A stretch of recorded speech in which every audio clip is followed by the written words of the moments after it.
Hello, everyone. Good morning, good afternoon, good evening, good night, depending on which part of the world you are. I am here in Sydney, Australia, and it's a really beautiful day today. So, welcome to the channel, and I hope you guys are doing great.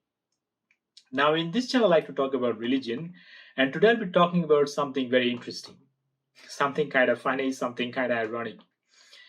And because it gave me a bit of a crack, so I thought I might as well share it with you guys. Now, ChatGPT.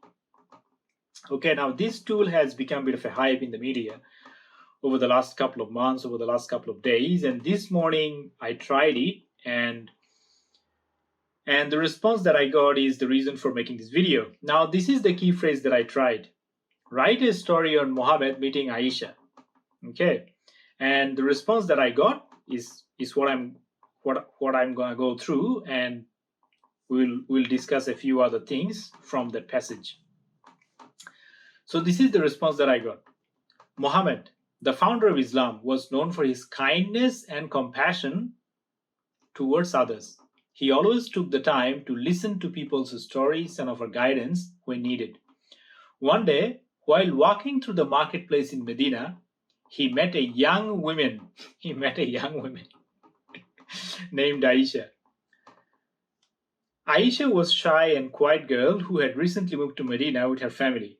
She was struggling to adjust to her new surroundings and feeling homesick.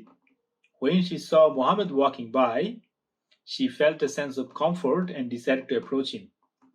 Peace be upon you, Prophet Muhammad, Aisha said, bowing her head in respect.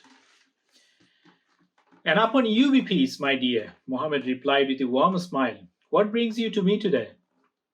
I am new to the city and feeling very lonely, Aisha admitted. I was hoping to find some comfort in your words. Muhammad took Aisha's hand and led her to a nearby bench. They sat down together and he began to speak about the importance of community and finding strength in one's faith.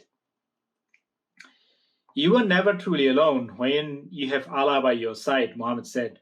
And here in Medina, you have a whole community of believers who are ready to welcome you with open arms. Aisha listened intently with Muhammad as Muhammad spoke, feeling her worries and anxieties slowly melting away. She felt a sense of peace wash over her, knowing that she had found someone who truly cared about her well-being. Again, completely out of place. We will see a couple of examples in a minute, so bear with me for a moment. From that day on, Aisha became a regular visitor to Muhammad's teachings, learning more about Islam and finding comfort in his words. She eventually became one of his most devoted followers, spreading the message of love and compassion throughout the city and beyond. Through his kindness and wisdom, Muhammad had helped Aisha find her place in the world and given her the courage to embrace her faith with pride and joy. And in doing so, he had enriched the lives of countless others who were touched by his teachings. Okay, now a couple of observations that I have to make. Let's start from the beginning. Was known for his kindness and compassion towards others. Okay, now we're going to see a good example of this kindness and compassion. It's in Wikipedia.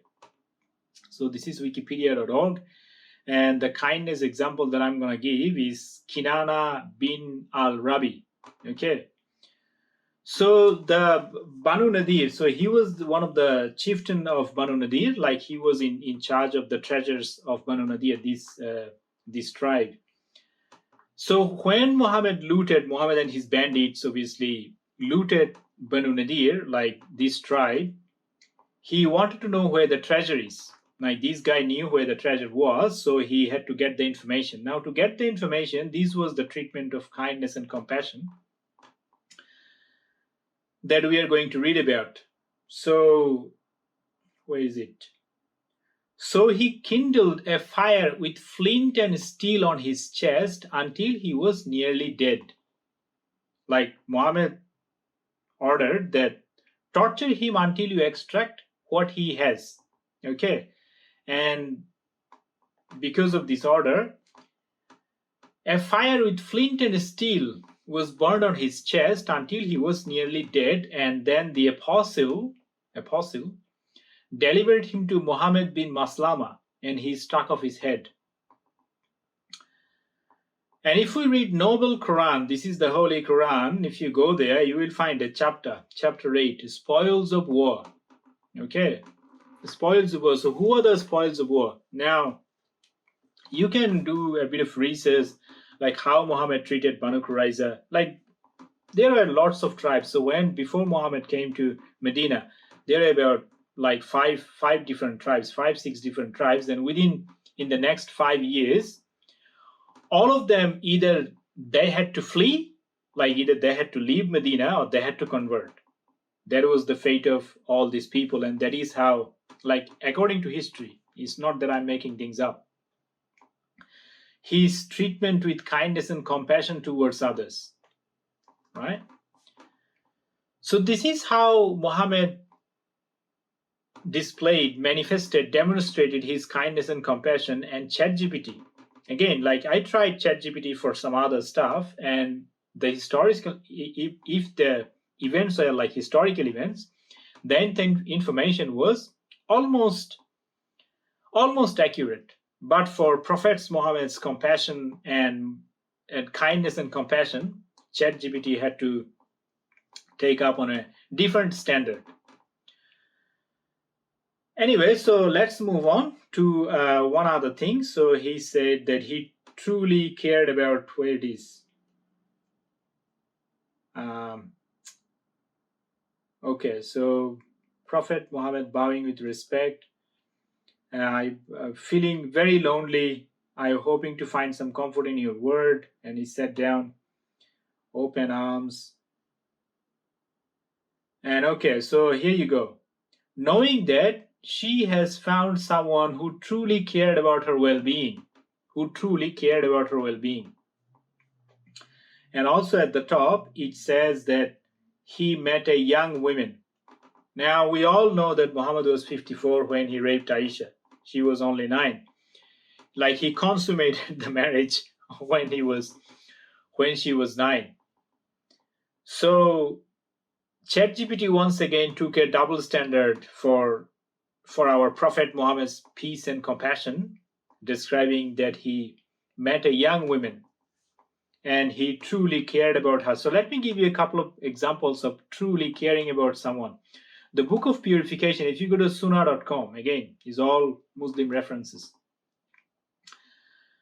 So Aisha told me, the messenger of Allah washed the semen then went out for prayer in that very garment, and I saw the marks of washing on it.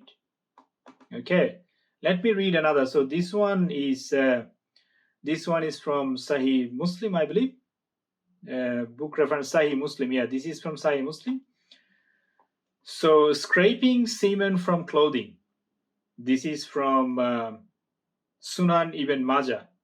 Okay, it's called Sahih. Sunan Ibn Majah 537. I often scraped the semen from the garment of Muhammad, messenger of Allah, with my hand. And there's another one. I remember when I found it, semen on the garment of messenger of Allah, and scraped it off. Okay, so Muhammad truly caring about Aisha. What is the story, right? Muhammad, like I shown you the Noble Quran, chapter 8, the spoils of war. So who are the spoils of war? After slaughtering their parents, even the boys were slaughtered. The boys who have recently grown pubic hair, they were slaughtered, right? And then their women and children were gang raped and sold as prostitutes, sold as slaves. So because of it, and then this ayah, there's 1/5 of the booty, like this chapter, that 1/5 of the booty has to go to Prophet Muhammad, right? And there are stories, like I can make this video like for the whole day if that is what you guys want. There are stories after stories after stories after stories that Muhammad used to go on around raping every single woman, like his slave girls, his wives, whatever it is. And then he like there was semen stain on his clothing that Aisha, his youngest wife, used to scrape off in the morning when he was going to say prayers. And that is how he really cared about, right? He truly cared about him, as ChatGPT was saying, right? Where is found someone who truly cared about her well-being. Okay, so this is the problem when you go through the internet. Like we have seen how the history of Islam has been whitewashed in many cases. Like if you read the history of Islam in India, it's just shocking. Hundreds of millions of people have been slaughtered in history's most notorious and gruesome executions, and it all comes from Muhammad.